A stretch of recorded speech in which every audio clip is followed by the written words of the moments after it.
Buenos días, bienvenidas, bienvenidos sean todos ustedes a quienes nos acompañan en esta sala de la Escuela Judicial Electoral. A nombre de la directora de la escuela, la doctora Gabriela Rubalcaba, les doy la más cordial de las bienvenidas a esta sesión del Pleno a la Plana. A quienes nos acompañan a través de las redes sociales, muchísimas gracias.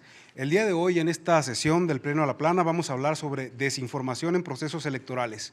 Y para ello, tenemos el gusto de que nos acompañe Ernesto Núñez Albarrán, de Animal Político. Bienvenido.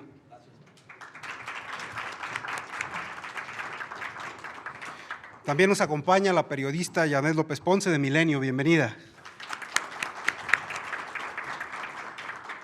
De casa tenemos al magistrado Felipe de la Mata Pizaña. Bienvenido, magistrado. Y nos acompaña también Leticia Robles de la Rosa, de Excelsior. Bienvenida.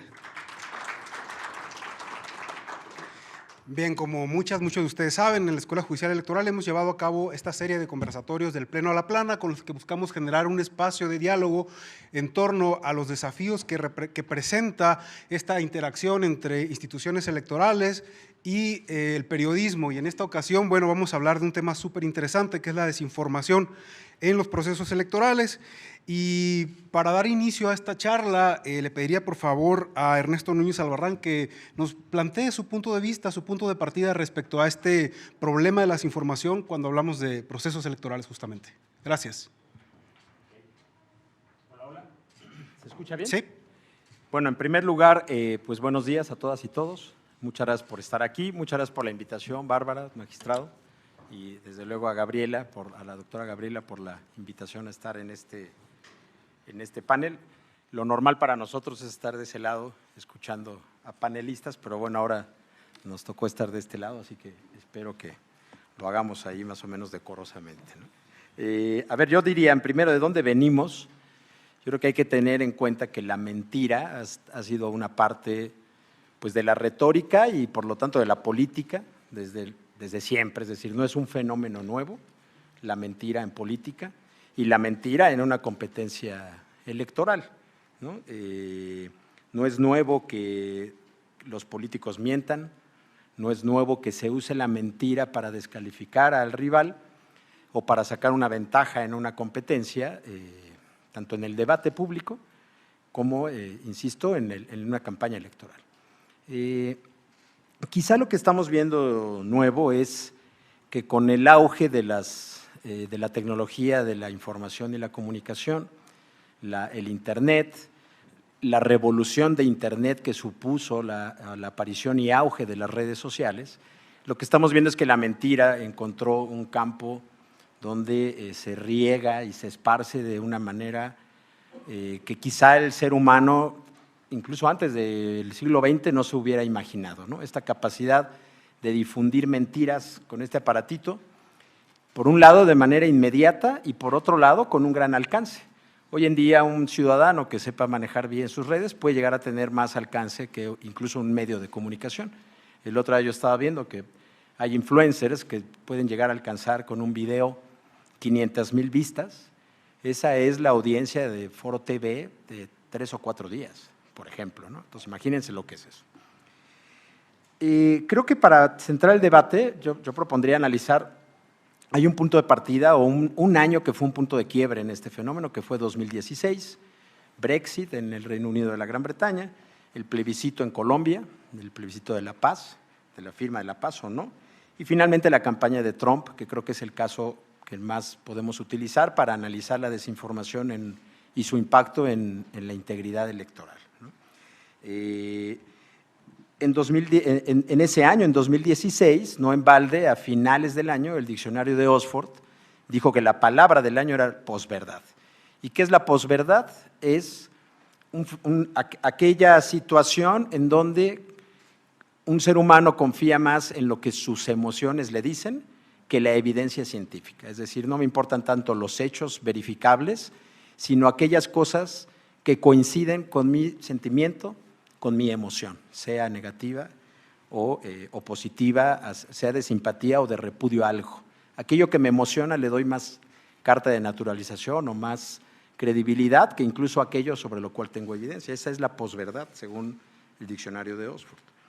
En 2017, cuando estalla el escándalo de Cambridge Analytica, descubrimos la manipulación de los algoritmos, el uso de Facebook para estropear la campaña de Hillary Clinton, para impulsar a Donald Trump, y de alguna manera el mundo abrió los ojos frente al uso de lo que el propio Trump acuñó como fake news y el impacto que puede tener en una carrera electoral.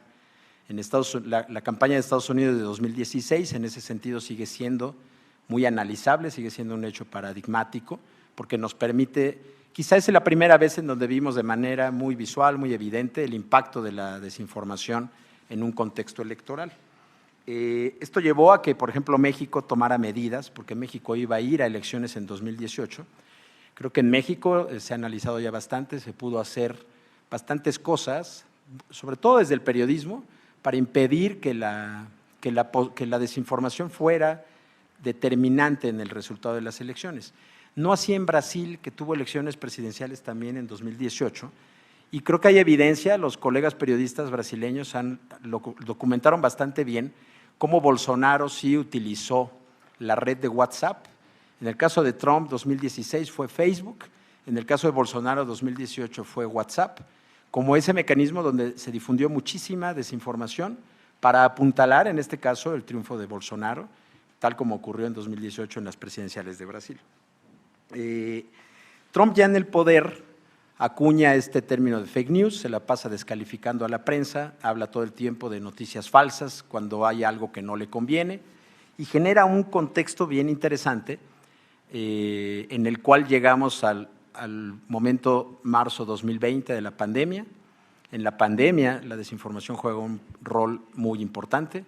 La Organización Mundial de la Salud pone una alerta donde además de la pandemia dice hay un fenómeno que se llama infodemia, que es desinformación haciéndole daño a la gente, noticias falsas que se esparcen de manera viral, además la metáfora era bastante comparable con un fenómeno de salud, te contagio el virus de la desinformación y provoco incluso muertes, provoco daños a la salud y el mundo se pone bastante alerta frente al fenómeno, este fenómeno llamado de la infodemia.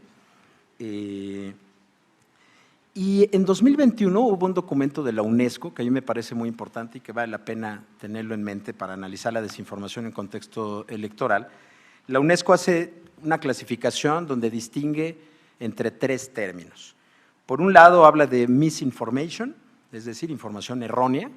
Esto es información errónea que se difunde a veces de manera involuntaria, es decir, cuando un periodista se equivoca, lo que llamábamos en nuestros tiempos error de hecho, es decir, tienes un dato erróneo, porque no lo verificaste bien o porque equivocaste. Hay errores de hecho voluntarios, que son los más dañinos, hay errores de hecho involuntarios. Pero eso es, digamos, la información errónea. Luego está la desinformación, que es información falsa que se hace pasar como información genuina. Es decir, lo que podríamos llamar como noticias falsas o fake news, ¿no? Una noticia falsa pues no debería existir porque una noticia simplemente se parte del hecho de que es verdad.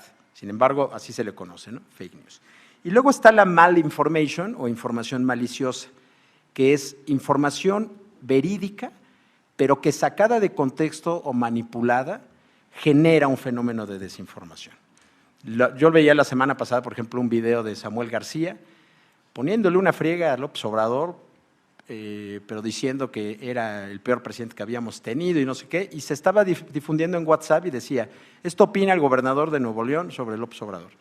En realidad era un video de 2019 y era, esto opina el senador Samuel García de López Obrador, además en un momento previo a la campaña de 2021. Vean cómo el simple hecho de poner en un contexto distinto una información que era genuina genera desinformación. Entonces es bien importante tener, digamos, claro que una cosa es la información errónea, otra cosa es la información absolutamente falsa y otra es la información verdadera, pero sacada de contexto o manipulada para desinformar. La desinformación en el contexto electoral se ha considerado ya como una amenaza para el proceso electoral. El año pasado, probablemente lo recuerde, magistrado, hubo una cumbre global de la democracia que se celebró en el INE, participaron varios organismos electorales de todo el mundo y ahí en uno de los puntos se dijo que una de las grandes amenazas que enfrenta la democracia es precisamente la desinformación. ¿Por qué? Porque la desinformación afecta y ataca todas las fases del proceso electoral. Es decir, desde la preparación de la elección, las precampañas y las campañas, la jornada de reflexión es un momento idóneo para los desinformadores profesionales, porque es un momento en el que se callan los candidatos y los partidos, y ahí los desinformadores a veces entran a descalificar a un rival o a alguien más. Y finalmente, que es una parte muy importante para ustedes en este ámbito judicial, que es el momento de los cómputos de los votos, digamos el momento postelectoral, el cómputo de votos y después la calificación de la elección. Ahí vemos un fenómeno de desinformación muy importante. Cuando salen todos a decir yo gané, no ganó él, sí ganaste pero hubo fraude, hiciste trampa, aquí hay un video donde están manipulando los votos y resulta que es un video de Ecuador o un video de la elección de 2006, en fin. Todos estos fenómenos que hemos visto, ante los cuales las autoridades electorales tienen que generar estrategias para evitar, yo diría no para responder, para prevenir que la desinformación sea un factor que termine siendo determinante en un resultado electoral. La desinformación también es una amenaza porque algo que hemos visto, periodistas y yo creo que autoridades electorales también, desde luego, primero se usa para afectar la imagen del rival, ¿no? Yo mando un video de un candidato para decir que está ligado al narco o para decir, como ocurrió en 2016, aunque nos parezca absurdo, que Hillary Clinton come niños, ¿no? O cosas de ese tipo, la mando a una red y en un entorno de posverdad donde lo que me importa es mi emoción y no la evidencia científica, pues en ese entorno, obviamente que si yo a una base de simpatizantes le estoy bombardeando con desinformación, voy a endurecer ese voto o incluso voy a ampliar la base de votantes de ese grupo o voy a mermar la base de votantes de alguien a quien estoy atacando con noticias falsas todo el día, ¿no? Pero hay un aspecto más importante por lo cual creo que es una amenaza para las democracias y que lo hemos visto desgraciadamente en México, pero no solo en México, que es utilizar la desinformación para socavar la imagen y la credibilidad de las autoridades electorales y del proceso electoral en sí mismo, de las leyes electorales, en nuestro caso del Instituto Nacional Electoral o del Tribunal Electoral del Poder Judicial de la Federación. ¿Ante qué estamos? A veces ante verdaderas campañas de desinformación que creando información falsa o manipulando información verdadera para generar ciertos contextos, ciertos discursos anti-INE, anti-tribunal, están socavando la credibilidad de las elecciones y se están convirtiendo en un riesgo. Eso acompañado de otra cosa, esta generación de un discurso de va a haber fraude. Es decir, y lo peor es que a veces desde el gobierno o desde el partido oficial se socava la imagen de los consejeros electorales o de los magistrados diciendo que ganan más que el presidente, diciendo que creando una fake news, diciendo que su sobrino está en un yate en Miami con una imagen manipulada, diciendo una serie de cosas sobre las autoridades electorales y al mismo tiempo alienta un discurso de puede haber fraude. Tal pareciera que se prepara como decir, voy a tener el escenario listo por si pierdo, que la gente me crea que fue por culpa de la autoridad electoral y no porque yo perdí la elección. Eso no es nuevo y ya hemos visto 2 casos en los últimos años con consecuencias ya en el mundo real, es decir, que salieron de las redes para materializarse en manifestaciones públicas. Donald Trump en 2020 dijo va a haber fraude, todo el tiempo sostuvo que iba a haber fraude, cuando vino la elección y perdió dijo hubo fraude y el 6 de enero de 2021, en la toma de posición de Biden, ocurre el asalto al Capitolio y se pretendía impedir incluso la toma de posesión de un presidente electo. Hasta allá llegó un fenómeno que inició como un fenómeno de desinformación y de propagación de un discurso pues de odio, por un lado, pero también un discurso erróneo, ¿no? Basado en mentiras. Y luego lo vimos también en Brasil el año pasado, ¿no? Bolsonaro todo el tiempo estuvo diciendo puede haber fraude, el Tribunal Superior Electoral de Brasil no es confiable, confiamos más en los militares, qué sé yo. ¿Y qué vimos?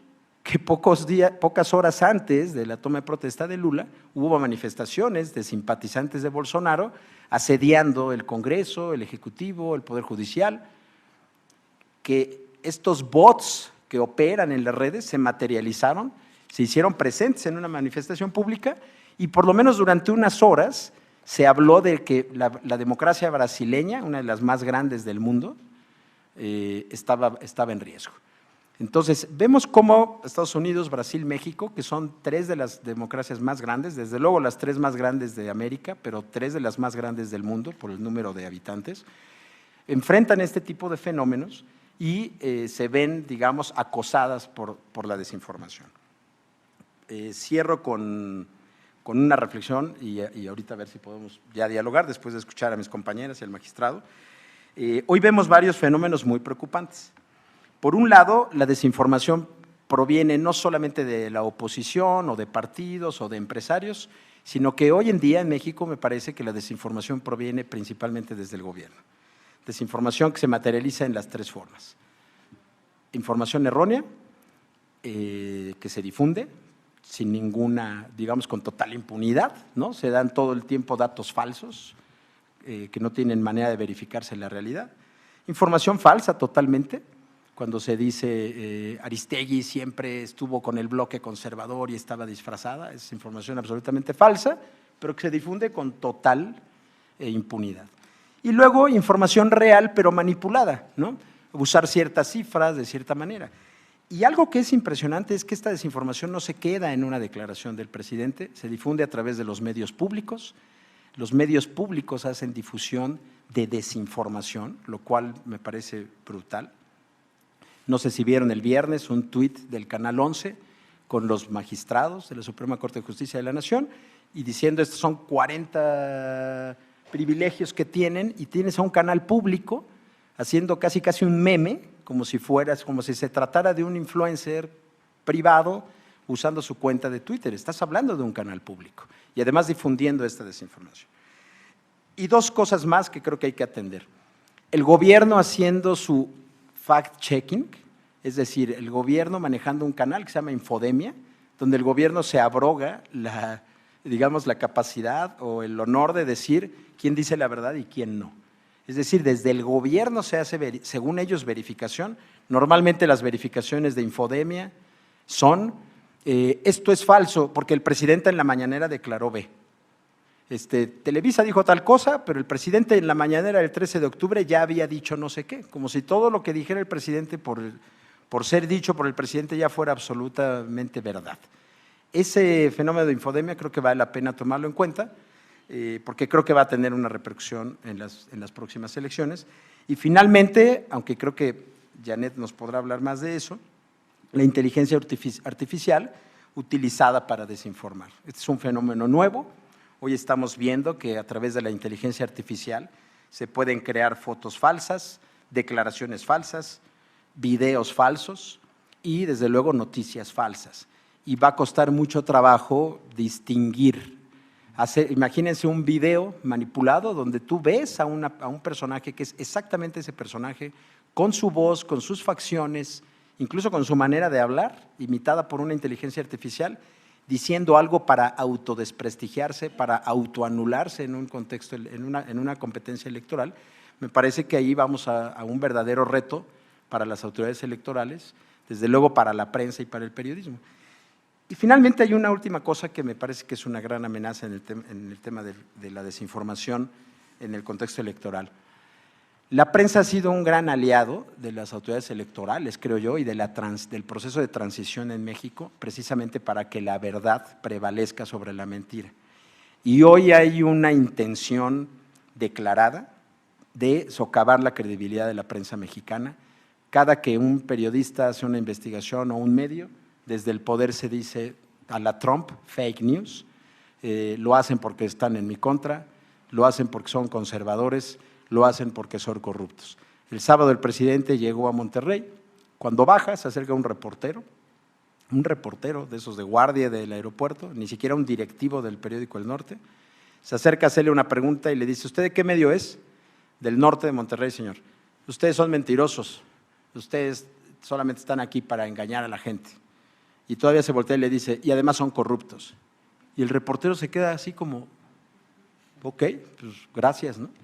Estamos frente a eso, creo que es un contexto digno de tomarse en cuenta para ver en qué condiciones vamos a ir a las elecciones del próximo año, donde vamos a tener muchísima desinformación, desgraciadamente, y creo que lamentablemente a veces alentada desde el poder, desde el gobierno y desde el partido en el poder.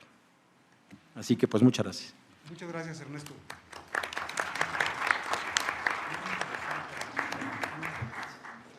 Creo que toca varios temas interesantes. En principio, gracias por esta clarificación de las dimensiones de la desinformación, ¿no? Que tienen que ver con esto de ofrecer información errónea por un lado, y ofrecer información explícita y conscientemente falsa, y la otra es la descontextualización de la información para generar un ambiente de desinformación. Ha tocado varios temas muy interesantes.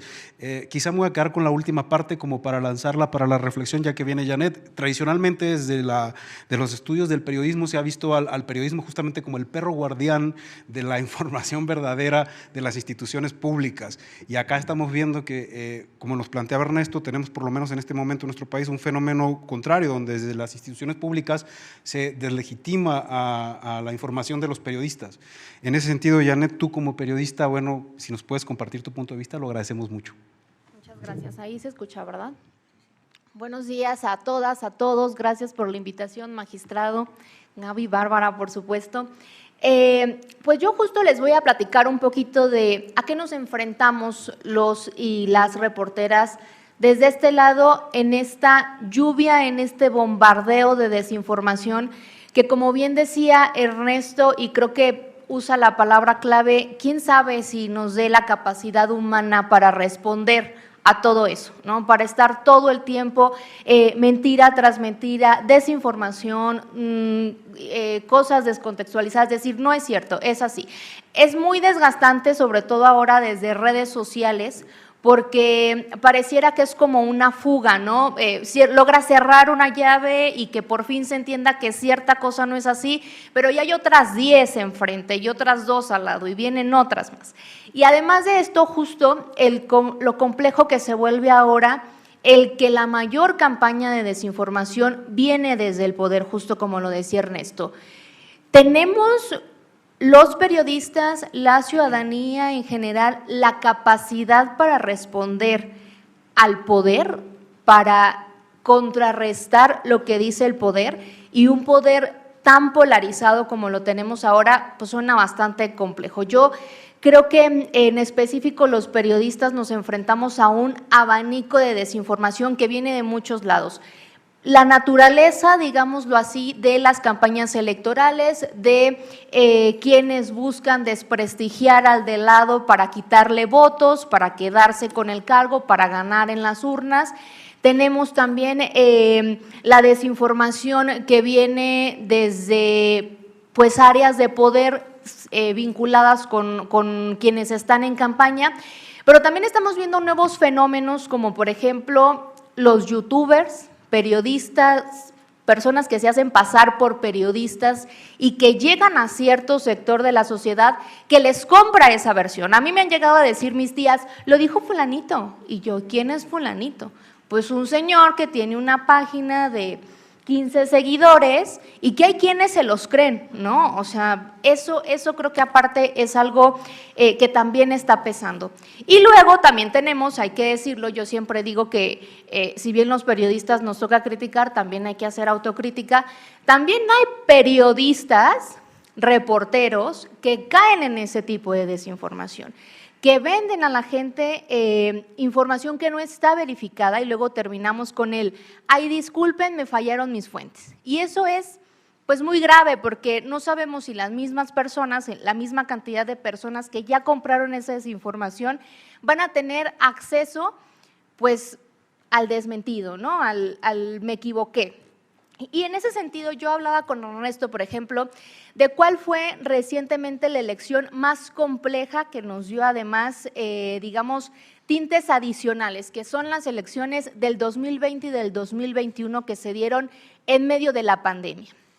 Era un gran reto, una elección en medio de una pandemia en donde éramos prácticamente de los primeros países en tener una contienda electoral en medio de este contexto de pandemia y veíamos desinformación por todos lados. Por supuesto, veíamos al partido en el poder, a políticos del poder, diciendo mejor no vayamos a votar porque vamos a ir a votar y entonces eso va a generar un foco de infección, ¿no? Y ahí teníamos justo también esto que dice Ernesto, cómo la gente generalmente nos dejamos llevar más por nuestras emociones que por la razón, ¿no? Y entonces podría haber quienes estaban muy convencidos de ir a votar, pero si escuchaban que las propias autoridades, en ese momento incluso la propia secretaria de Gobernación, diciendo mejor hay que posponer las elecciones, pues entonces entraba en el chip de las personas el si voy a votar y me infecto y regreso a mi casa, infecto a los demás, no va a haber cubrebocas,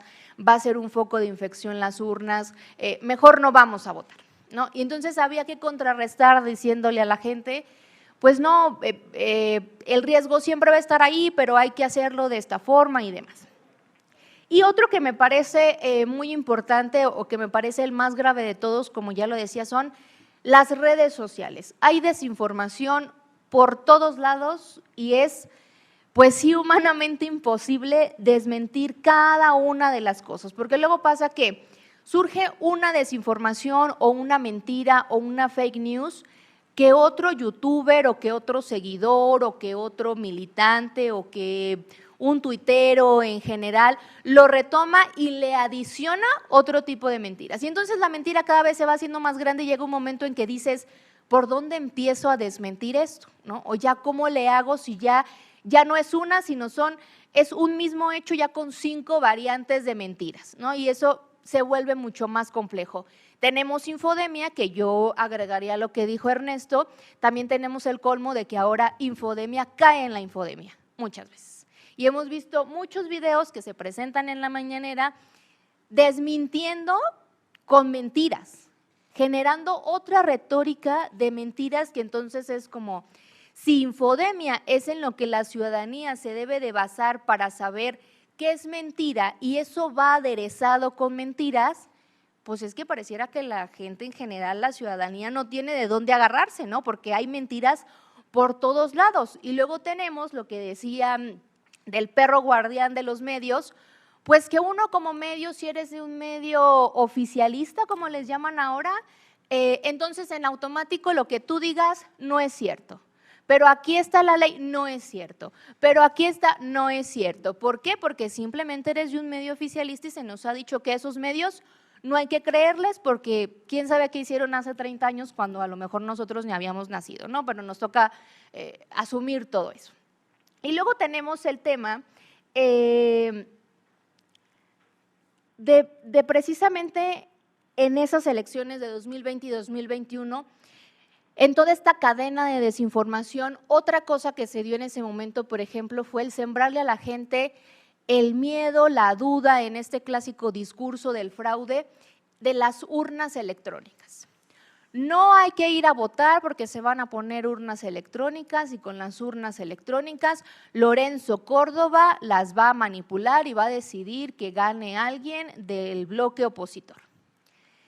Esa senadora, una senadora que fue la que comenzó con esa ola de las urnas, pues al final Morena terminó ganando y se acabó el discurso de las urnas electrónicas y hoy en día el tema del voto electrónico era una de las banderas de la reforma electoral que impulsaba precisamente ese partido. Y otra cosa que creo que es la más, justo la más grave, es el tema de las mañaneras.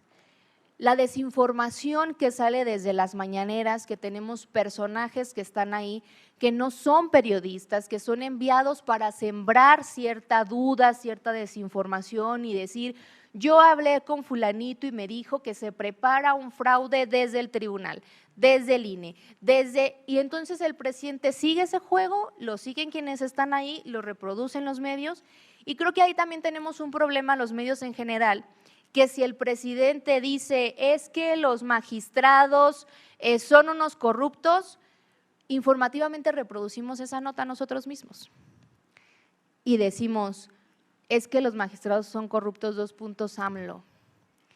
Y entonces solo estamos otra vez repitiendo lo que dice la mentira, y a lo mejor sí le agregamos ahí un parrafillo que diga, pero no fue así, o la sentencia que decidieron los magistrados no fue precisamente así, pero eso no ayuda a contrarrestar. Creo que es una responsabilidad de todos que justo no estamos sabiendo concretamente cómo enfrentarla, se nos va de las manos porque es demasiada y porque a veces también no tenemos la capacidad para decir cómo contrarresto esto, ¿no? O entre las 1000 notas que tenemos que hacer, solo decimos, ay, ayer el presidente dijo 3 mentiras en su mañanera, pero solo lo tenemos nosotros que sabemos que eso fue mentira.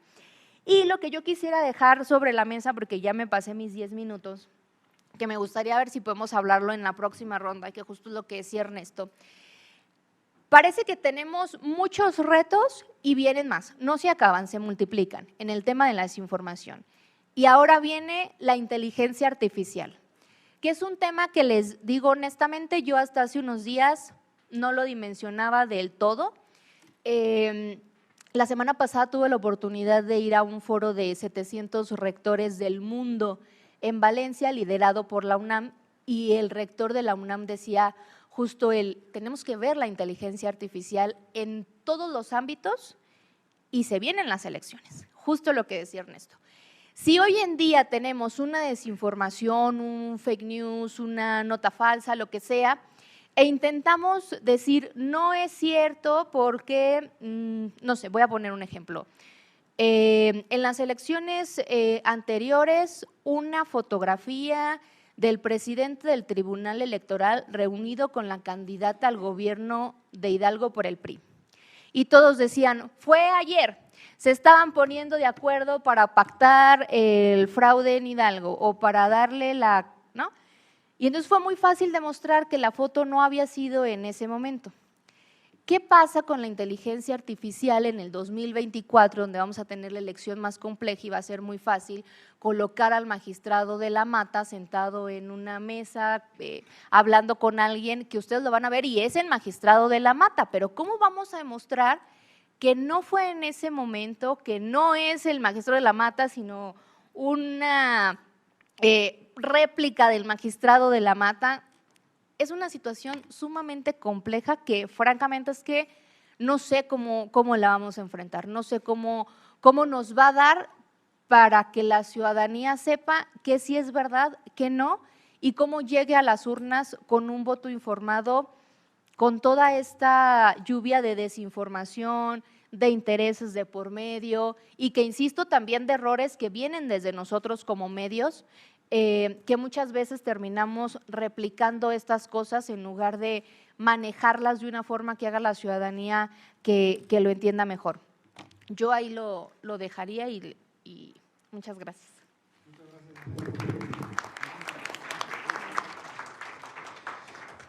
Me parece que la cosa va un poco en aumento porque nos planteas, Janet, un escenario bastante complejo en muchos sentidos, ¿no? Y este último punto que veíamos de la inteligencia artificial, que creo que muchos lo hemos visto como un tema de futuro, pero es presente, ¿no? O sea, ya podemos manipular imágenes, videos, crear información falsa de manera muy simple, nada más hay que saber utilizar una aplicación. En ese sentido y con el reto que tenemos el próximo año enfrente, Leticia, si nos puedes compartir tu punto de vista, por favor. Gracias, muy buenas tardes a todos, si se escucha, sí. Buenas tardes a todos, muchísimas gracias por la invitación. A mí me gustaría empezar por 3 puntos que creo que tendríamos todos que tomar en cuenta para poder explicar cuáles son los fenómenos que actúan o que influyen para que las noticias falsas pues tengan mucho más difusión y más credibilidad que las noticias verdaderas. Y me remito a una anécdota. Una vez llegué a mi madre al médico y él le decía, ¿se tomó la medicina? Y le dice mi madre, no, doctor, es que fíjese que la vecina me dijo que si me unto la crema X me voy a sentir mejor. Entonces el doctor le dice, señora, ¿usted sabía que yo estudié 3 años de kinder, 6 años de la primaria, 3 años de la secundaria, 4 años de la carrera de medicina, 2 años de especialización, 3 años de maestría y 3 años de doctorado, y usted me dice que le cree más a su vecina. Es real. Eso nos pasa a todos. Hace un momento hablaban de la pandemia. ¿Se acuerdan de esas anécdotas de la gente que se tomaba pastillas de cloro? La gente que se supo en los Estados Unidos se tomó un trago de Lysol, líquido. Pareciera, decimos, es que no puede ser posible que alguien haga eso. Pues lo hacen. Hay una proclividad del ser humano a creer en lo fantasioso, en lo que me dice mi vecino, lo que me dice mi compadre, que sabe más que el doctor, que el ingeniero, que el arquitecto, ¿no? Entonces, partamos de ese hecho como seres humanos. Y eso nos ha pasado, eso nos ha provocado que ahora que tenemos tantas redes sociales, le damos más credibilidad a lo que vemos que nos manda la madrina, la tía, el primo, el sobrino por WhatsApp, porque tiene más credibilidad lo del WhatsApp que el Facebook. O sea, ya tenemos como jerarquizaciones, ¿no? Y no, es que dicen más la verdad en Twitter que en Instagram. Ya los tenemos así como clasificados. A mí ahorita me llama mucho la atención cómo todos tenemos que enfrentar ese reto de la atención. Aquí hay 45 personas frente a mí. De esas 45, 23 no han dejado en ningún momento su smartphone o no han dejado de ver su computadora. Justamente estamos hablando de la necesidad de que la gente le ponga atención a las personas que se supone que conocen, pero yo los veo más entretenidos en su smartphone, en esa verdad que buscan y que tienen en la vida virtual, ¿sí? Entonces, ese es un principio. El segundo, cuando los seres humanos descubrieron que los medios de comunicación eran muy buenos para difundir muchas cosas, pero entre ellas información que permitiera legitimar gobiernos y lograr incluso conquistas y deslegitimar otros gobiernos, los primeros que lo hicieron fueron los rusos, Lenin, usar el cine para infundir en los rusos el orgullo de su revolución y sentirse liberados y justificados porque habían acabado con los zares. Y después quien toma de manera magistral y lo lleva a la teoría, estos principios que descubren los rusos, es Goebbels, el alemán Goebbels. Si ustedes en este momento, los que están viendo las computadoras y los smartphones, le ponen en Google los 10 principios de Joseph Goebbels, les van a salir 10 oraciones. La quinta es la que todos conocemos. Di tantas veces una mentira hasta que la conviertas en realidad. Pero se van a sorprender que desde el 1 hasta el 10, son 11, perdónenme, desde el 1 hasta el 11, si ustedes los leen en este momento van a decir, ops, eso lo hace el gobierno de México. Ops, eso lo hace el gobierno de México. Ay, y también el 7, y el 8, y el 9, y el 10, y el 11. Es una fórmula que se ha usado desde hace 100 años para manipular a la gente, para darles a conocer la verdad que un gobierno quiere. En aquellos años se llamaba propaganda gubernamental. Hoy, con el avance del estudio de la comunicación, desde mi punto de vista, se llama comunicación política y construcción y análisis de la imagen política. Todas estas herramientas que tú tienes para desvirtuar la realidad. Por ejemplo, si alguien te dice que tu secretario de Defensa hace viajes millonarios con su familia y que tiene una residencia, un departamento de lujo, ¿qué es lo que tienes que hacer? El 7º principio de Goebbels nos dice, si el adversario te ataca con una verdad, desvía la atención hacia otro punto que le sea de sensibilidad para esa persona. Y entonces dicen, sí, pero el PRI robó más. Sí, pero ¿y Loret? Sí, Pero, ¿y los neoliberales? Sí, pero ¿y los corruptos? Oiga, señor, pero en Segalmex están robando más de lo que robó el PRI con Conasupo. Sí, pero ellos robaban más. Pero no hay evidencia, no, lo digo yo. ¿Sí? Entonces, esos son como ejemplos de cómo se utiliza, así es que no es un asunto nuevo. Otra nación que utiliza muy bien este asunto de manipular la información, pues evidentemente es Corea del Norte.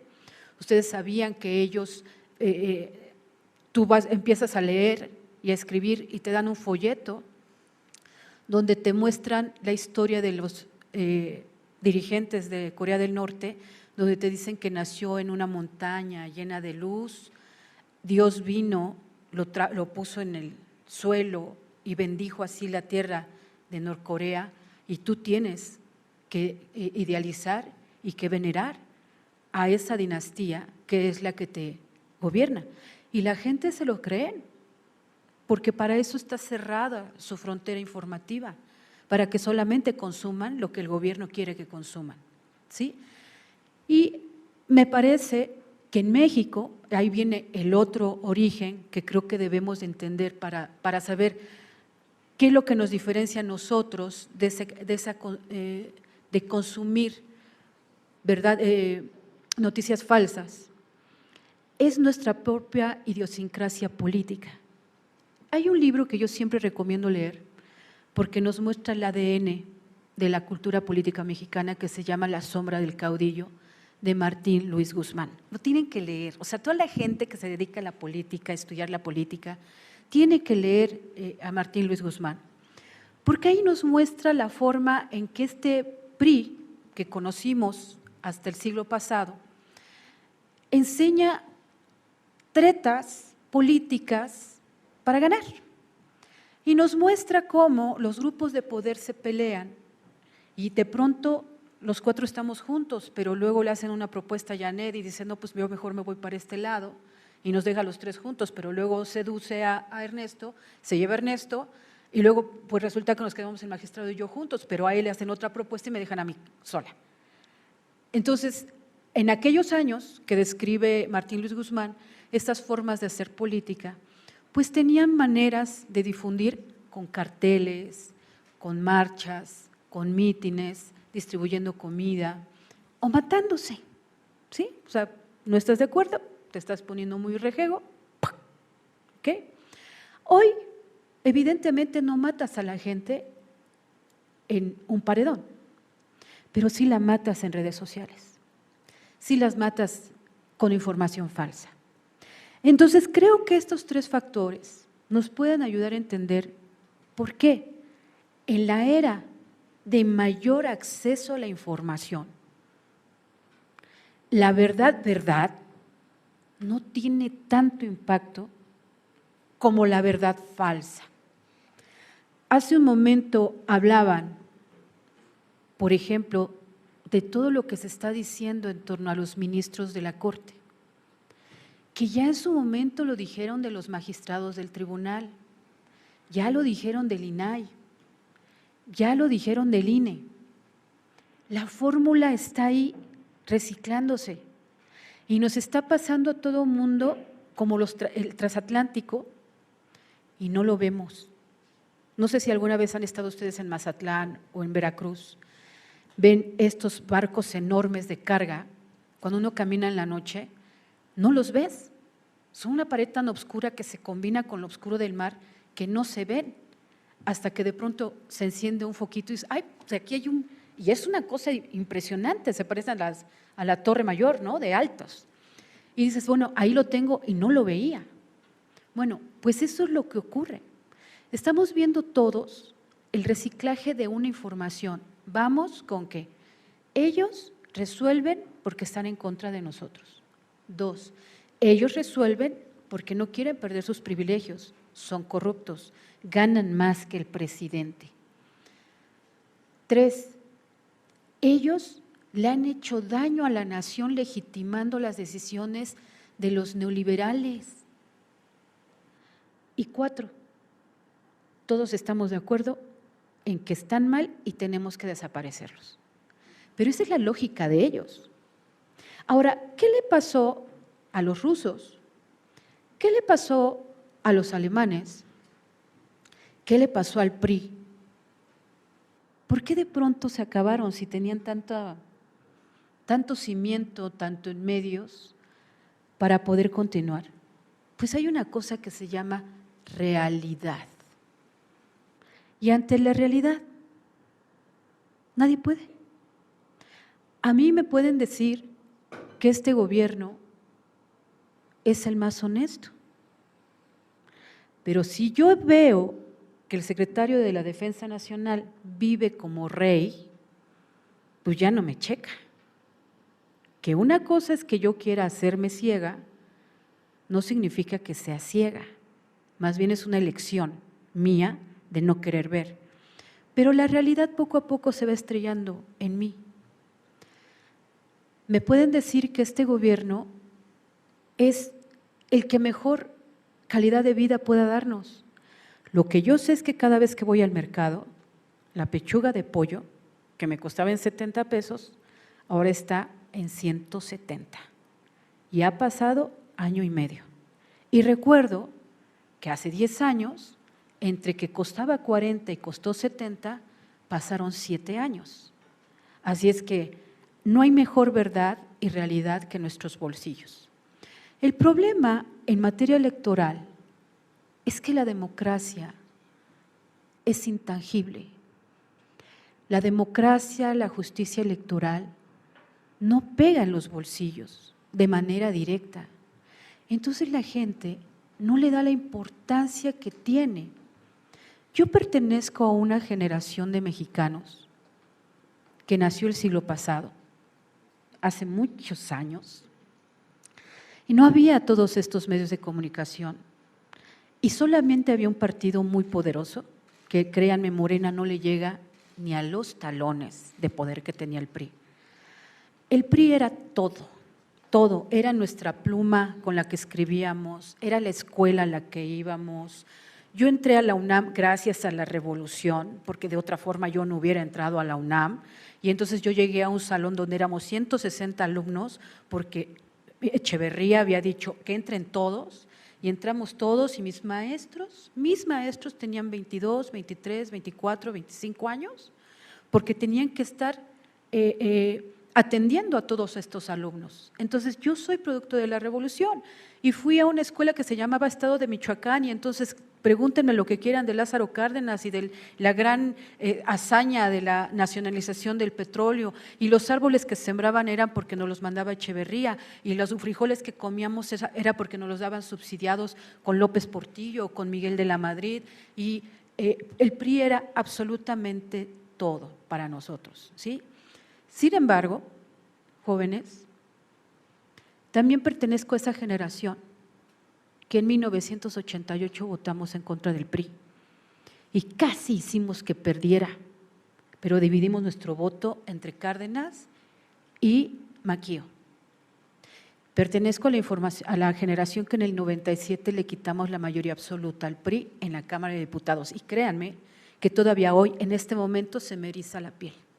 Porque esa emoción de haberle ganado a Leviatán, si me permiten, es incomparable. Y en el 2000, cuando el PRI perdió la presidencia, créanme, y perdónenme la comparación, pero fue orgásmico, ¿sí? Y en aquellos años ni había tantos periodistas como los hay ahora, ni había tanta cultura democrática como la hay ahora, ni había tanto acceso a la información como lo hay ahora. Porque hace un momento decía Ernesto, y tiene razón, los medios de comunicación en México han sido históricamente aliados del avance democrático. Hoy lo pueden seguir haciendo. Retos fuertes, por supuesto, pero tantos son más que los que había en los 80, en los 70, en los 90. Creo que dependiendo del contexto, no podríamos decir cuál es peor o no, ¿no? Creo que a fin de cuentas son estos grandes retos. Creo, sin embargo, que tenemos un reto enorme que no tenían aquellos medios y que incluso no tenían, bueno, en México ni siquiera existía el tribunal. O sea, el tribunal existió hasta 1994, 95, el TRIFE, ¿no? Y me acuerdo, esta aula tiene el nombre del maestro que tuve el privilegio de conocer. Ahora sí que yo vine a ser el TRIFE y luego vine a ser el Tribunal Electoral del Poder Judicial de la Federación y hablaba constantemente con el magistrado. Bueno, en aquel tiempo el doctor en Derecho por el ITAM, bueno, él daba clases en el ITAM y conocí muy bien a Arturo Núñez, que es uno de los políticos que más sabe de derecho electoral, ¿no? Entonces, ahora sí que puedo decir que yo los vine a hacer, ¿no? Y soy parte de esta generación de luchar en las calles, de hacer marchas, de protestar en contra de aplanadoras legislativas, en contra de fraudes electorales. Yo cuando era niña, créanme, lo más que la oposición hacía era dibujar un circulito así chiquito, en los postes de luz, así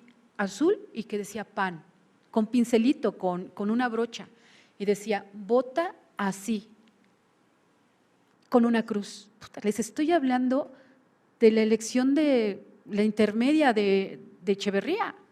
Entonces, esa era la oposición. Hoy tienen tiempos específicos en medios de comunicación, hoy tienen redes sociales, hoy tienen muchas cosas la oposición que no tenían en aquel tiempo y sin embargo se logró acabar con el PRI, sacarlo, no acabarlo, sacarlo, quitarle el monopolio político. Entonces aquí yo creo que tenemos un contexto favorable en ese sentido, pero el reto, coincido con mis compañeros de la inteligencia artificial, pero quizás porque yo doy clases a jóvenes universitarios, hay un tema que a mí me preocupa muchísimo: la carencia de lectura y la carencia de afinidad por informarse. Hay cosas que a mí me espantan. Yo doy clases a jóvenes que ya están por salir de la carrera y cuando les pregunto, ¿quién es Lázaro Cárdenas? O sea, Lázaro Cárdenas. O sea, no les estoy diciendo quién fue Abelardo L. Rodríguez, o sea, les estoy diciendo quién fue Lázaro Cárdenas. Y me ponen una carita de maestra, por favor, no me pregunte eso. No lo haga, no sea mala, ¿no? Entonces, evidentemente tiene uno que recordarles, decirles, es que sí saben, nada más que tienen tanta información que lo están haciendo un poquito a un lado. Entonces uno les empieza a decir quién fue Lázaro Cárdenas y, claro, sí, el que fundó el PRD. No, ese es su hijo. Sí, claro, ¿no? Entonces dices, bueno, a mí eso es lo que me preocupa mucho, ¿saben? Porque uno entiende que los jóvenes que van a votar en el 24 se entretienen con los retos de TikTok. Está bien, yo también los veo.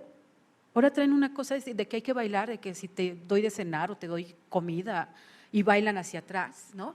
Eso es un reto, me contagia, ¿no? De pronto me pongo a bailar en mi casa a ver si me sale el pasito. Eso yo lo entiendo perfectamente bien. El problema es que el mundo no se circunscribe al TikTok y que tenemos que lograr que nuestros jóvenes y que nosotros mismos nos desprendamos un poquito de esto, del TikTok, y nos conectemos con la realidad.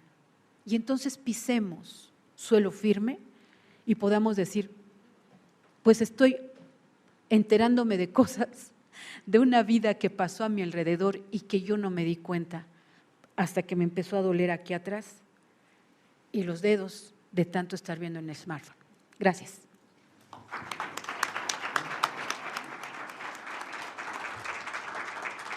Muchísimas gracias, Leticia. Creo que nos hizo pensar sobre algo muy interesante, ¿no? Que es acerca de la construcción social de la realidad, de cómo vamos construyendo lo que consideramos real con base en narrativas y que justamente esas narrativas a veces chocan con la parte material, ¿no? de ese discurso que construimos, que integramos, que nos la creemos y que interpretamos como la realidad per se. Me hizo acordar un poco de este escritor Yuval Noah Harari acerca de cómo nos explica de que somos una narrativa y usted lo decía muy bien, ¿no? La justicia, la democracia son narrativas finalmente que le hemos dado un significado, un simbolismo. Y aprovechando ese enlace, pues le daría la palabra entonces entonces al magistrado Felipe de la Mata para que nos haga el favor de exponer su punto de vista. Gracias. Gracias. Muchas gracias. Para mí es, antes que otra cosa, un placer estar con doña Janet, con doña Leti y, por supuesto, con don Ernesto. Le quiero felicitar a Bárbara y agradecer a Animal Político su interés en hacer esta mesa porque me generan muchas reflexiones. Voy a comenzar con una cita de Historia de dos ciudades de Charles Dickens, porque miren que luego regresar a los clásicos nos sirve. Era el mejor de los tiempos y era el peor de los tiempos, la edad de la sabiduría y también de la locura, la época de las creencias y de la incredulidad, la era de la luz y de las tinieblas, la primavera de la esperanza y el invierno de la desesperación. Todo lo poseíamos, pero nada teníamos. Íbamos directamente al cielo y nos extraviábamos en el camino opuesto. En una palabra, aquella época tan parecida a la actual, que nuestras más notables autoridades insisten en que tanto en lo que se refiere al bien como al mal, solo es aceptable la comparación en grados superlativos. Yo la pregunta que me hago es si este fenómeno de la desinformación y la posverdad por parte del gobierno en realidad es tan nuevo. Doña Leti nos hace unas reflexiones extraordinarias en torno a la Alemania nazi. Entonces, cuando nos hace esto, pues yo consulté de inmediato en internet y la verdad voy a leer los dos primeros principios de Goebbels.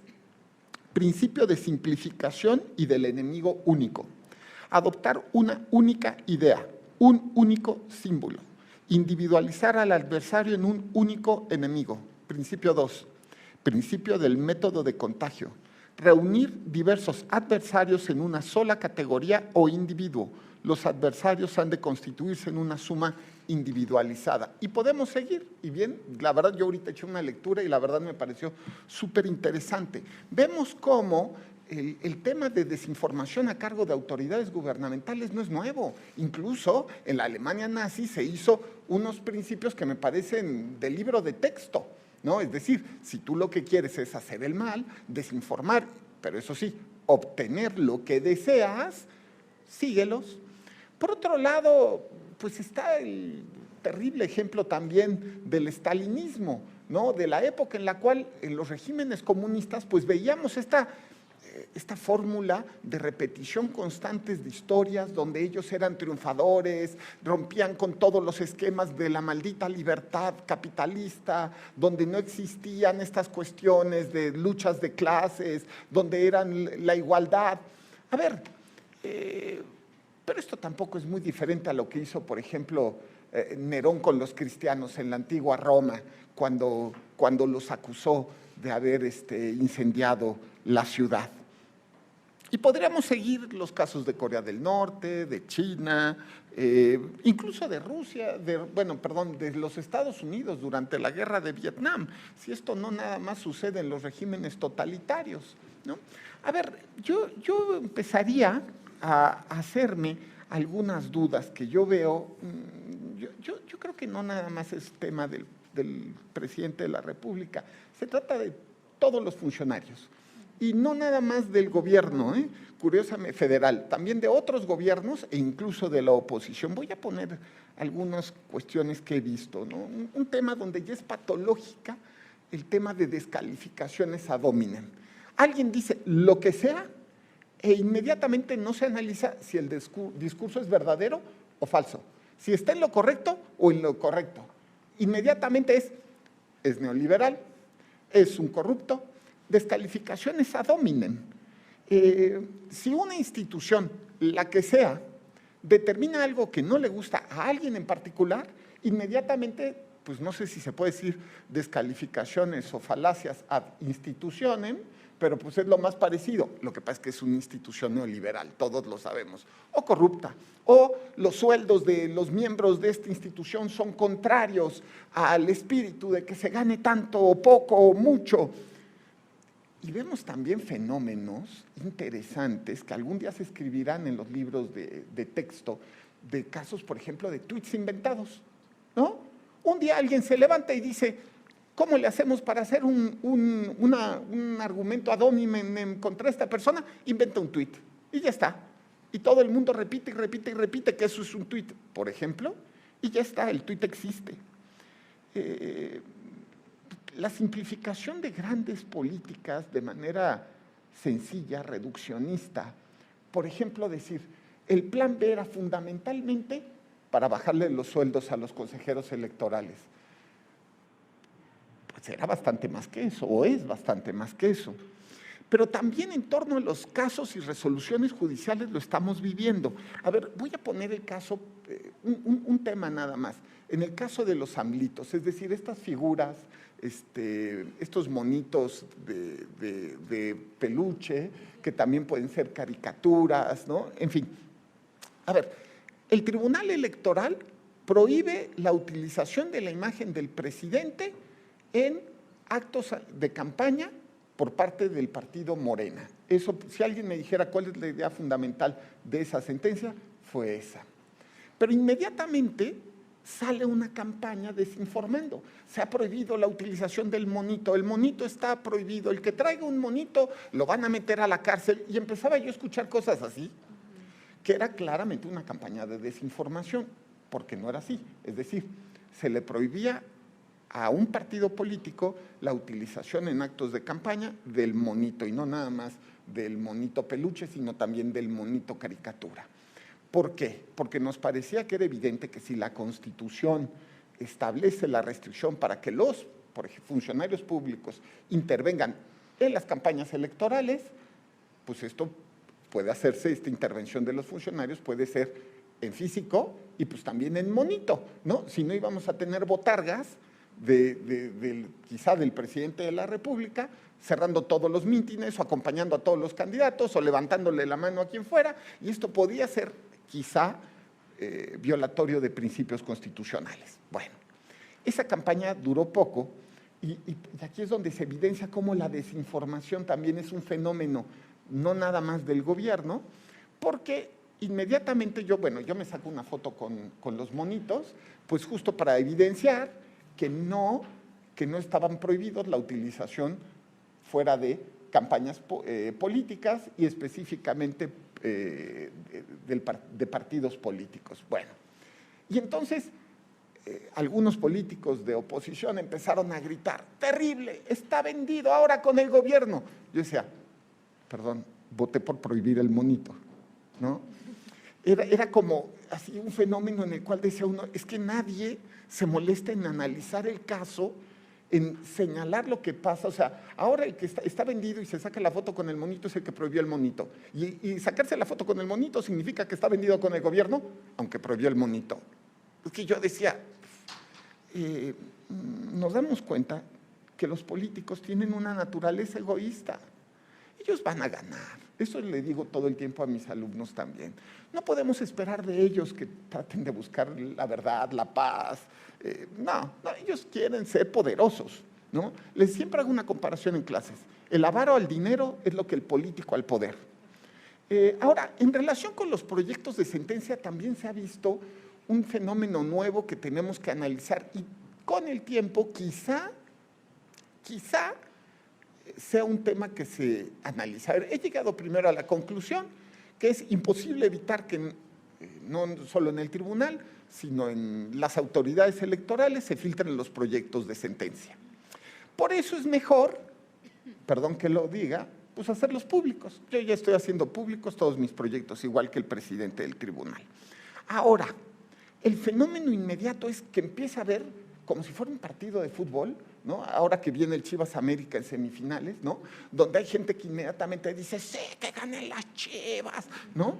Pero a ver, en esta pasión en torno a un partido de fútbol, pues lo más que podemos oír es que ganen las Chivas porque es el único equipo con puros mexicanos, ¿no?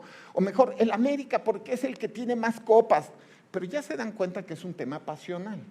No hay argumentación en torno al proyecto, por ejemplo. Es decir, se publica un proyecto y empieza a haber posicionamientos y desplegados por parte de funcionarios públicos, políticos y servidores públicos, pero no están platicando en torno al proyecto. Es que eso sería lo racional. Lo racional sería que alguien dijera, bueno, el argumento que se encuentra en la página 4 es equivocado, porque tiene que interpretarse de esta manera en realidad la Constitución. Eso enriquecería el debate público, pero no, se saca un desplegado en donde se dice proyecto conservador, se está tratando de hacer una guerra sucia en contra del gobierno, de un partido.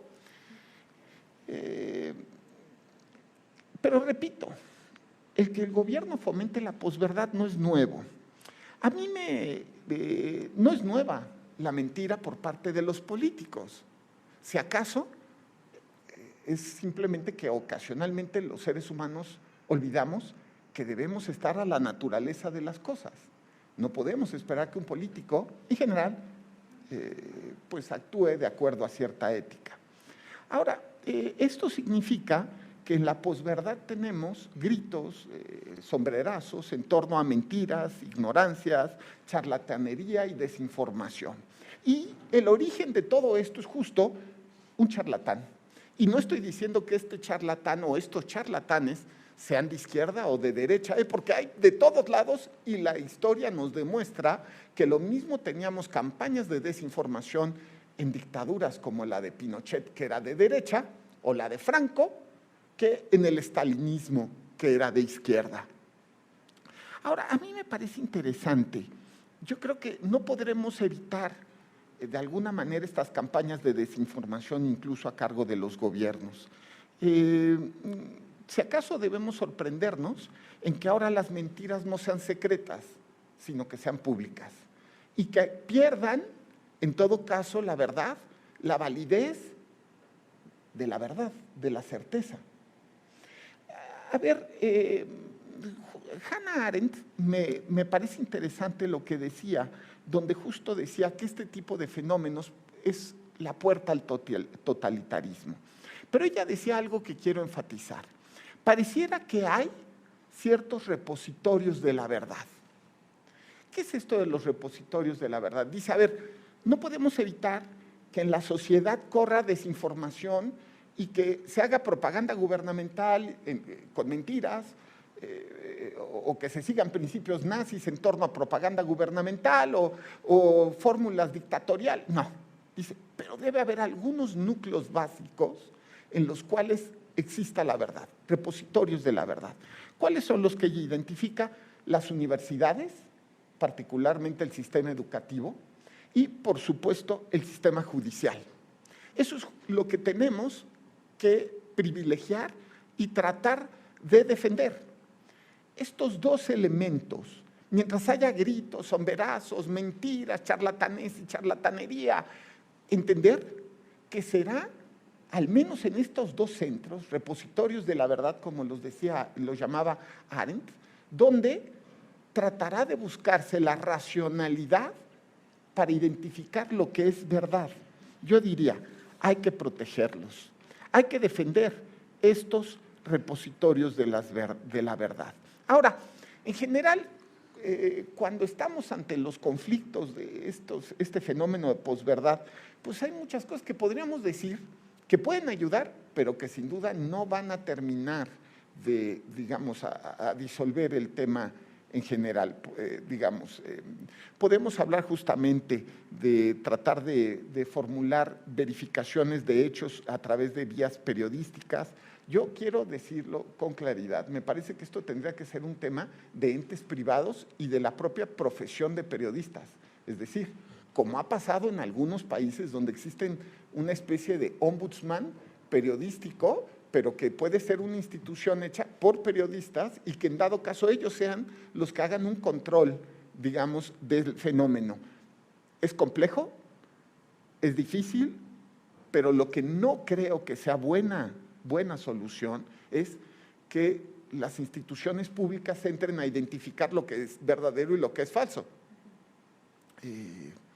Incluso cuando se trata de entidades judiciales, me parece que justo la tendencia de las últimas décadas era tratar de que las fórmulas, por ejemplo, de delitos, como podía ser en temas que tienen que ver con estas cuestiones de actividades periodísticas, fueron desapareciendo.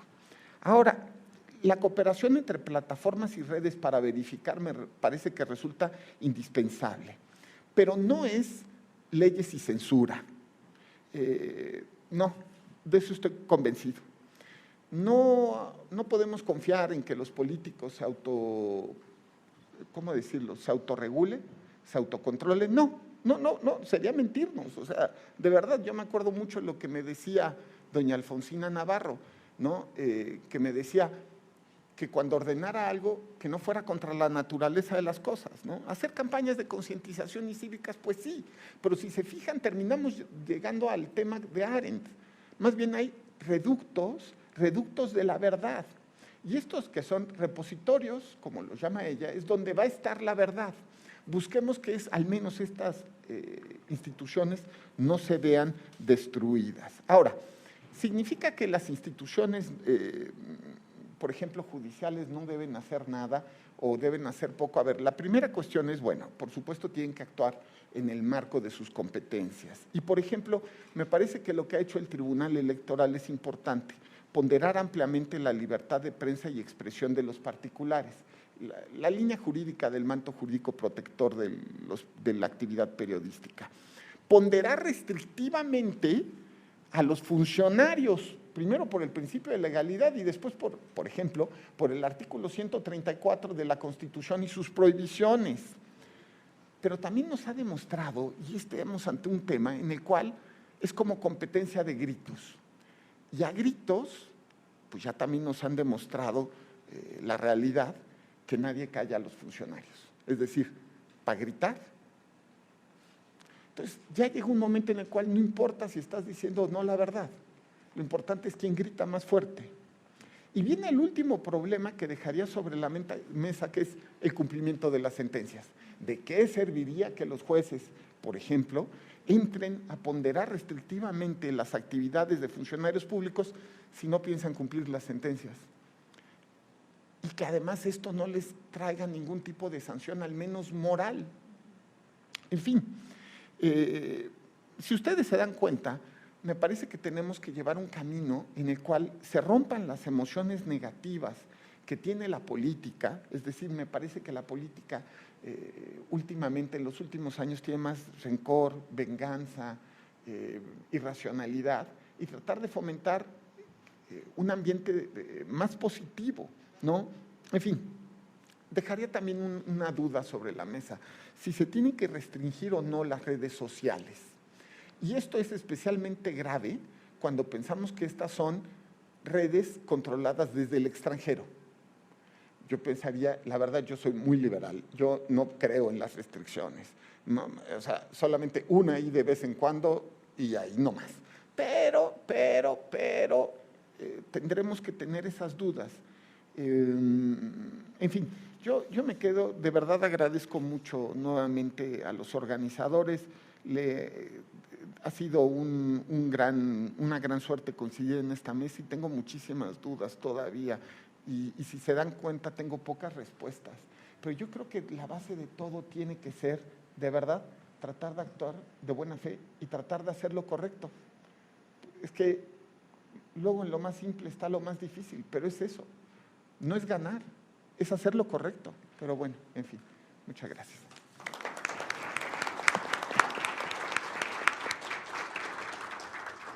Muchas gracias, magistrado. Si les parece bien a los participantes y a las participantes, para cerrar la mesa, y haríamos una segunda ronda de intervenciones. Ernesto, si tiene algún punto con el que le gustaría concluir o redondear lo expuesto, por favor. Adelante, tiene el uso de la voz. Sí. 3 minutos, dice Janet. Está bien, no, a ver, algunas cosas me provocaron muchísimas reflexiones, obviamente, Janet, Leti y el magistrado de la Mata. Diría una cosa, les contaría una anécdota que incluso la publicamos hace poco en Animal Político.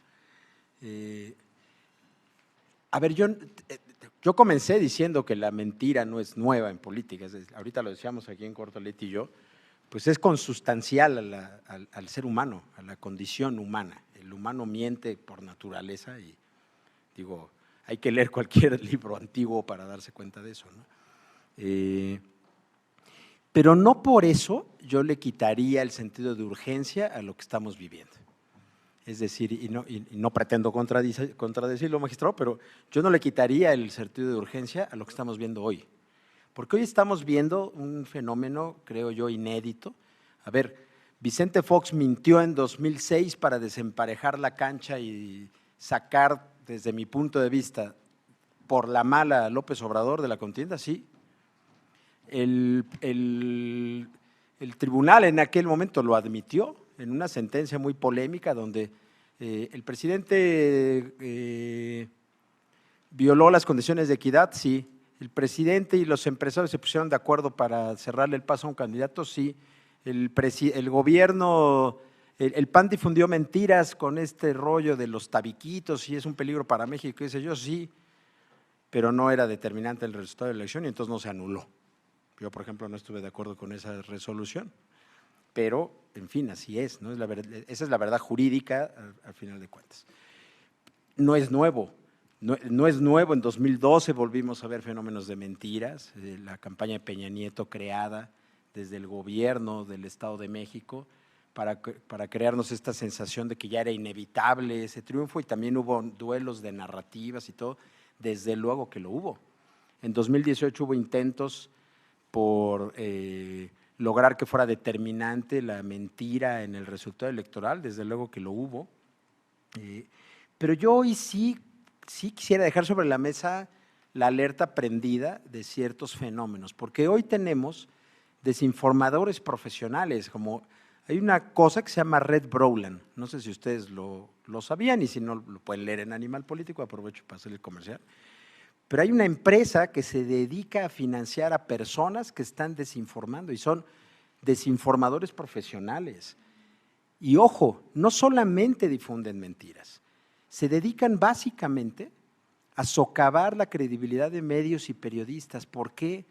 Porque están preparando el terreno para que en el momento en el que sea necesario activar una red en contra de periodistas, en contra de la prensa institucional, no los youtubers y estos personajes que ya mencionaba Janet, lo van a hacer y cuentan con millones de seguidores en YouTube, en Twitter, en Instagram, en TikTok.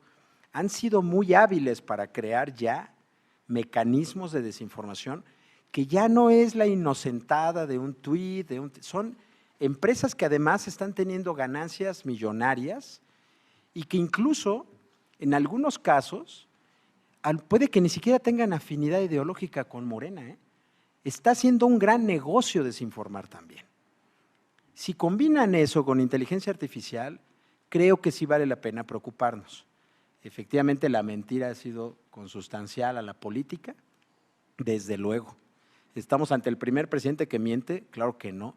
¿Estamos ante el primer presidente que usa todas las herramientas de Goebbels, de la propaganda para apuntalar su proyecto? Claro que no es la primera vez. Pero yo donde sí veo una cosa nueva es que ya se creó un caldo de cultivo en donde puede ser determinante, no solo en un resultado electoral, en el futuro de nuestra democracia. Entonces, yo sí creo que vale la pena dejar la alerta prendida, porque no creo que estemos ante cualquier cosa o ante algo que ya hayamos visto antes. Muchas gracias. Janet. Janet, por favor. Bueno, yo tampoco lo quiero contradecir, magistrado. Yo también estoy de acuerdo en que sí es un tema que,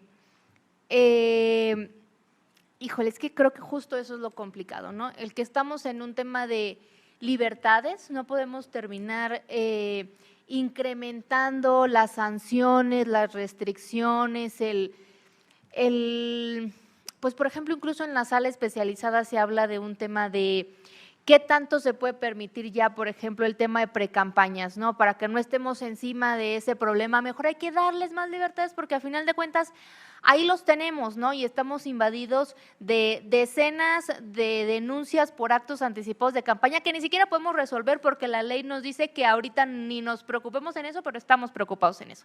Creo que en el tema de la desinformación es un poco lo mismo, o sea, sí habría que ser cada vez más libres, pero luego ahí viene justo el tema de los riesgos, ¿no? Que como todo lo conlleva. Yo les decía en este tema de la inteligencia artificial, por ejemplo, la semana pasada, ahí en Valencia, la encargada de la inteligencia artificial, de las investigaciones de inteligencia artificial en Google, decía que no se podía restringir el avance tecnológico, pero tampoco se podía avanzar hacia allá de forma irresponsable. La inteligencia artificial tendría que ser como cualquier otro producto, ponerlo al mercado hasta que se tenga la garantía que no le va a hacer daño al consumidor, ¿no? Como cualquier refresco, como cualquier alimento en general, tendría que ser igual el tema de la tecnología, sobre todo por los riesgos y las consecuencias que esto implica. Sin embargo, creo que en el tema del no es la primera vez, sí creo que no es lo primero, pero sí es más grave que antes, ¿no? O sea, cada vez va siendo mucho más complejo el tema de la desinformación, el tema de estas redes que son un negocio y es un negocio desinformar. Entonces, pues hay quienes, yo insisto en el tema de los youtubers, pues cada vez hay más youtubers porque cada vez es más fácil darse cuenta que si yo soy de Sonora o de Sinaloa o de Quintana Roo y me vengo a la mañanera a desinformar, pues gano más que estando en mi pueblo de origen, ¿no? Y eso creo que el problema es que tenemos dos grandes grupos, que es a lo que nos estamos enfrentando desde el poder. Uno son dos grupos de expertos. Los expertos en la mentira, es decir, los que han mentido desde siempre, los que se saben la fórmula, que como ya decían, viene desde hace muchos gobiernos, todos los aplican. Y ahora tenemos los expertos en qué tanto afecta cuando se miente, es decir, aquellos que ya sufrieron las consecuencias de las mentiras y de estas campañas y que saben que funciona, hoy son los que la están aplicando. Y entonces tenemos esos dos grandes maestros de la mentira, que va a ser una competencia de gritos, decía el magistrado, es como un quién es quién en las mentiras, pero no como en la sección de las mañaneras, sino quién es quién en este talento para mentir, para desinformar, para manchar al de al lado, así sea a través de desinformación. Y en ese sentido, ya para cerrar, y que creo que es la mayor reflexión que nos llevaríamos y que, pues como dice el magistrado, es una reflexión sin respuestas hasta ahora, el tema de las sanciones justamente. El tema de las sanciones porque, pues sí, incluso aquí el magistrado, él es el creador de esta sentencia del modo honesto de vivir, que se vio como una esperanza para frenar a quienes están violentando una y otra vez las leyes electorales, y la Corte ya dijo, no, mejor no. Y entonces, pues nos quedamos otra vez de manos cruzados en el mismo escenario, ¿no? ¿Qué va a pasar, por ejemplo, en esta dinámica que incluso en el INE se alerta mucho desde hace unos meses, que es como los partidos políticos van a denunciar que alguien está cometiendo una ilegalidad, pero si la autoridad dice, pues no, como que sí es ilegal, pero no tanto, entonces los que fueron a denunciar son los que ahora lo hacen. Cuando lleguemos a este tema, que insisto yo, de la inteligencia artificial, que tal vez lo vemos muy lejano, podemos creer que no se aplique, la verdad es que va a terminar invadiéndonos en el 2024, el día que uno de los dos bloques de partidos genere desinformación desde este tema de inteligencia artificial y vaya con las autoridades y las autoridades tal vez digan, no tengo cómo regularlo, entonces pues se va a volver parte del día a día en las campañas. ¿Y cómo se va a sancionar? Pues no lo sabemos. Y si se llega a sancionar, ¿lo van a cumplir? Pues seguramente no, ¿no? ¿O qué va a pasar si se llega a innovar en una sanción y entonces se establece el camino para sancionar y termina en un congreso? Y diciéndole a la mayoría de un congreso morenista que sancione a un gobernador morenista. Ya sabemos esa historia, ya sabemos que no se cumple. Entonces creo que los retos son muchos e insisto también desde el lado de los medios de comunicación, el tema de la responsabilidad que nosotros también tenemos para generar pues notas explicativas, fichas técnicas tal vez como punto 1, 2, 3, un hilito en Twitter de… luego yo uso el hashtag información que cura cuando hay un poco de desinformación, a veces funciona, a veces no tanto. justo ese reto, ¿no? El que todas las áreas que estamos en lo que yo les llamaba al inicio, este abanico de desinformación, que cada quien veamos cómo poner nuestro granito de arena desde las universidades, como decían, desde los medios de comunicación, desde las autoridades, porque en efecto los que estén arriba del ring, que son los partidos políticos, que son quienes buscan el poder, pues difícilmente lo van a hacer. Eso sería. ¿Cuánto? Muchas gracias. Leticia, si nos hace el favor de… Sí, claro. Bueno, yo creo que hoy por hoy parte de la legislación electoral tiene algunos elementos que pueden permitir ponerle alto a ciertas áreas. Por ejemplo, yo recuerdo que en 2014 se introdujo en aquel tiempo nueva Ley General de Instituciones y Procedimientos Electorales, que era un delito electoral la información frívola, hacer denuncias frívolas. Y me acuerdo que en el 2015-16 se aplicaron algunas sanciones al Partido Verde y, si no mal recuerdo, también al PRI, porque acusaron que basados en una información falsa presentaron quejas ante el INE y pues resultó que eran mentira, ¿no? Entonces multaron al Verde por haberle hecho por haber incurrido en esta nueva sanción de denuncias frívolas.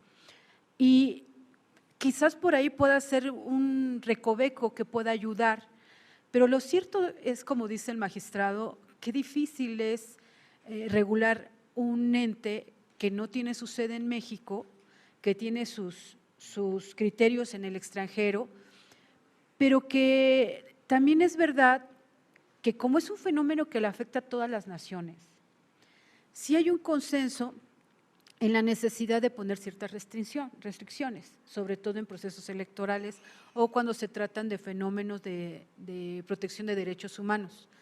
Lo que hizo, por ejemplo, lo que está pasando ahorita en Turquía. Recordemos que Turquía pidió a Twitter pues que no se difundieran tanta información y el nuevo dueño de Twitter dijo, sí, está bien.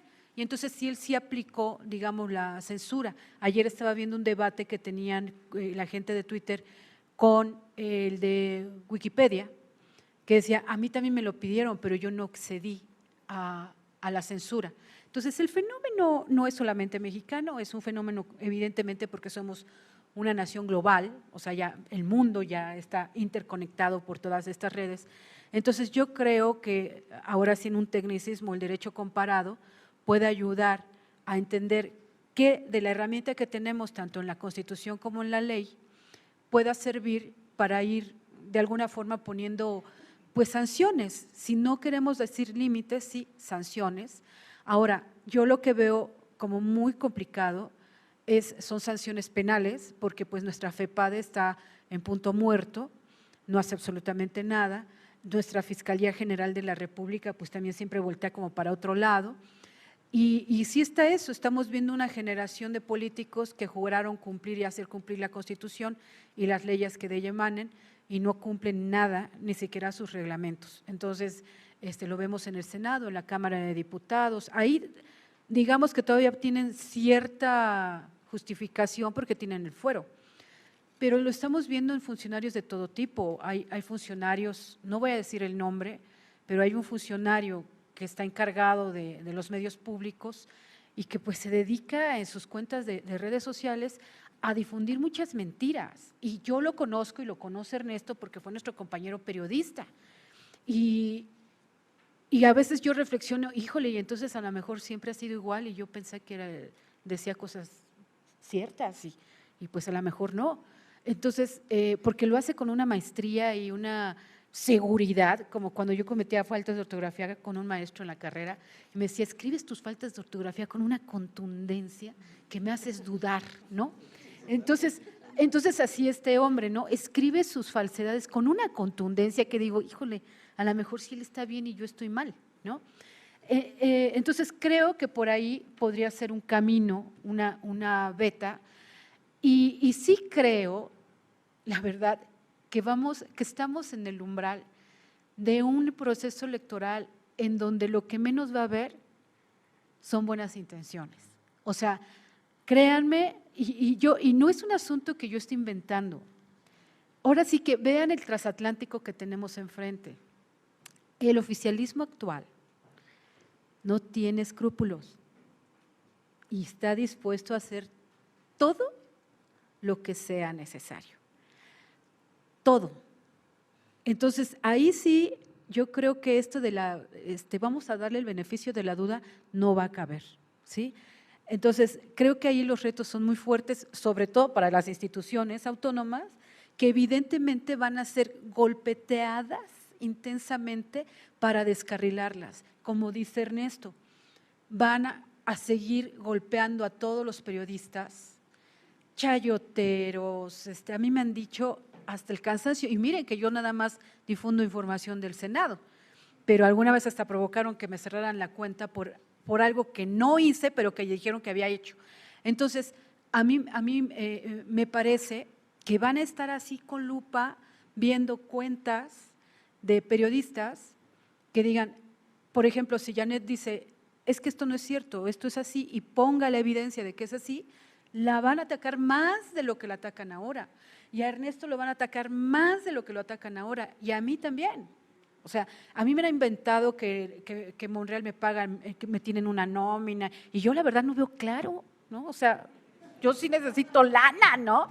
Pues yo no sé quién me está picando los ojos, pero inventan una serie de infundios que, como decía Goebbels, entre más y más y más los dicen, parece que es real. Pero lo cierto es que yo creo que frente a un oficialismo sin escrúpulos, los periodistas tenemos que ir con pies de plomo, ¿no? Con muchos pies de plomo, porque yo sí creo que la calidad informativa pesa.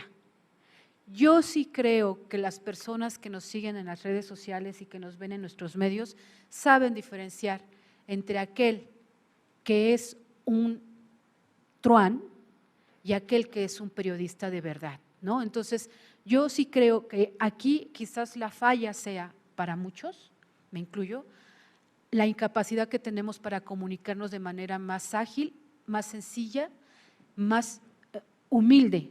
Casi siempre partimos desde nuestro pedestal de, es que yo sé mucho, ¿no? Y entonces empezamos a hablar de tecnicismos y de cosas que la gente no nos comprende.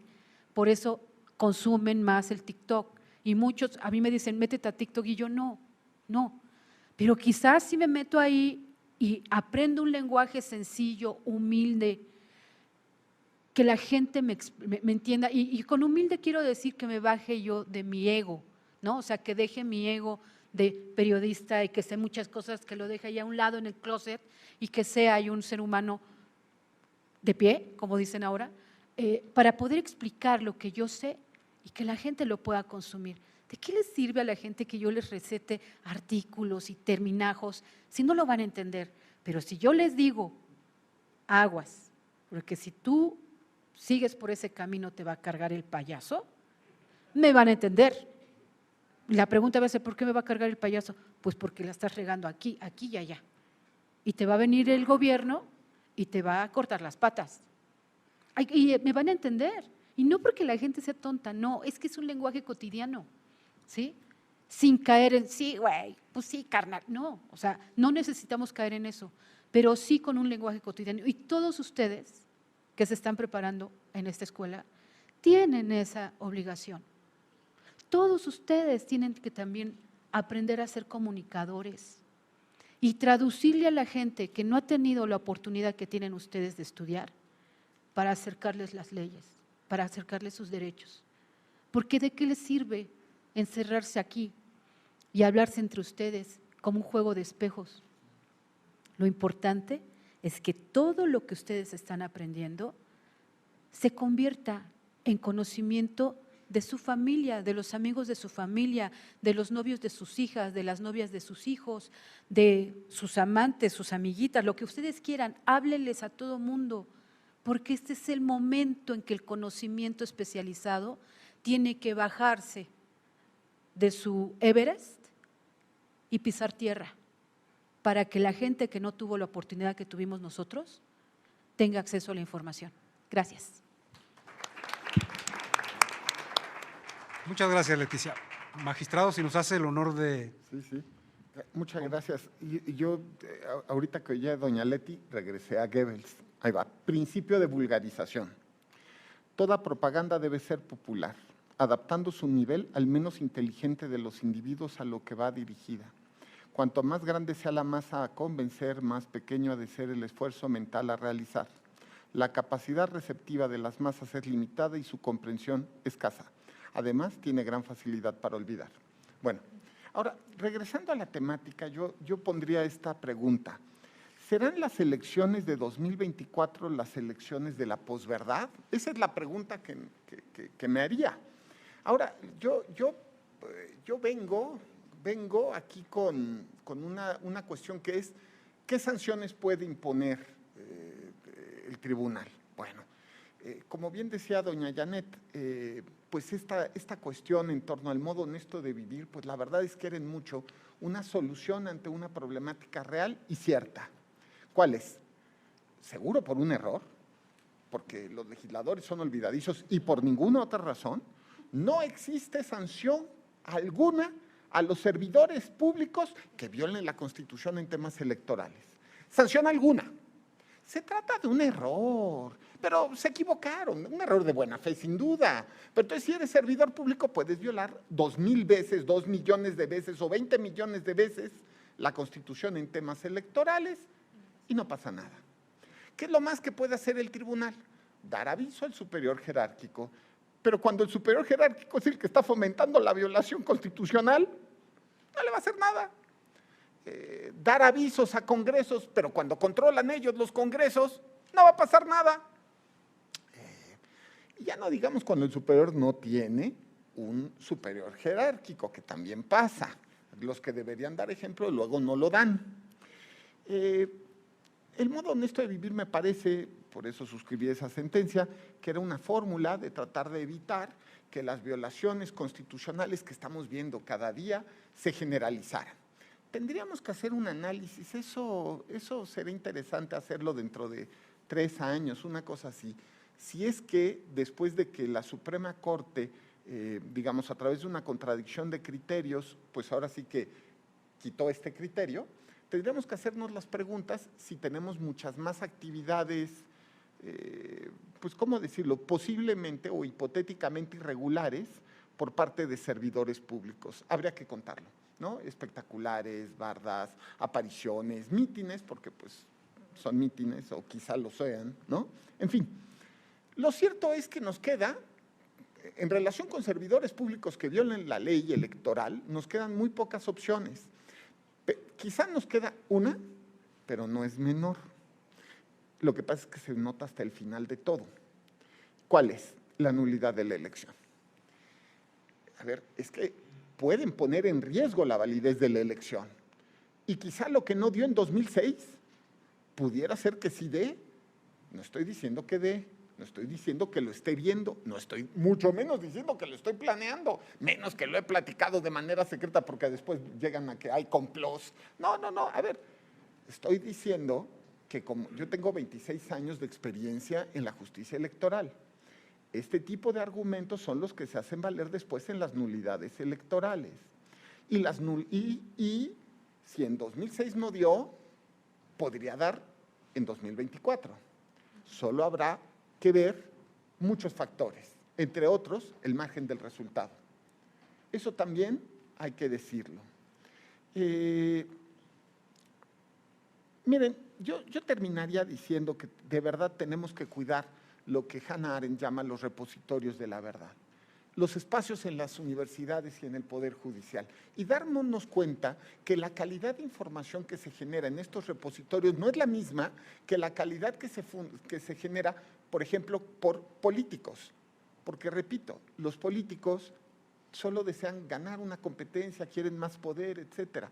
Mientras que, normalmente, las universidades tratan de buscar la racionalización, la ciencia, ¿no? Y por otro lado, el Poder Judicial trata de racionalizar lo que de suyo es a veces irracional, que son los intereses digamos, de las partes, y en temas políticos mucho más. Me parece que debilitar a este tipo de instituciones pues forma parte también, digamos, justo de una campaña, ¿no? Una campaña en torno a estas cuestiones de posverdad, de debilitamiento de la verdad, y pues si no, ya llegar claramente a mentir, porque no podemos de verdad pensar que el nivel de racionalidad y de prueba que existe, por ejemplo, en un procedimiento judicial es el mismo que el que existe en Twitter. Y decir, es el mismo nivel de información y por lo mismo el mismo nivel de racionalidad. Y cuando además podemos leer una sentencia y discutirla y ponerla en caso en duda o al contrario, alabarla, pues yo diría sinceramente que estos dos elementos son los que nos queda en mucho como un faro de luz en estos temas políticos. En fin, ojalá las elecciones de 2024 no sean las elecciones de la posverdad. Pero bueno, poco vivirá el que no lo vea. Ya falta muy poco para esto. Muchas gracias.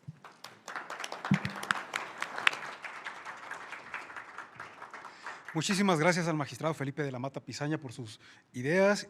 También agradezco, por supuesto, a Ernesto Núñez Albarrán de Animal Político, a Janet López Ponce de Milenio, a Leticia Robles de la Rosa de Excelsior por este escenario que hoy nos vinieron a plantear, que por supuesto está bastante complejo, está muy interesante. Estamos pensando en 2024, pero acordémonos también que en 2023 tenemos 2 procesos electorales donde estos temas, digámoslo así, están teniendo un impacto también, no solo a nivel discursivo, sino material.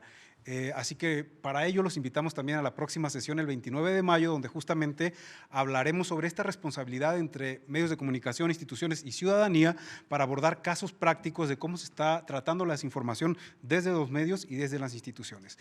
Una vez, muchas gracias a nuestros panelistas. Les pediría a la doctora Gabriela Rubalcaba que por favor le entregue las constancias de participación. Y un aplauso para ellos, por favor.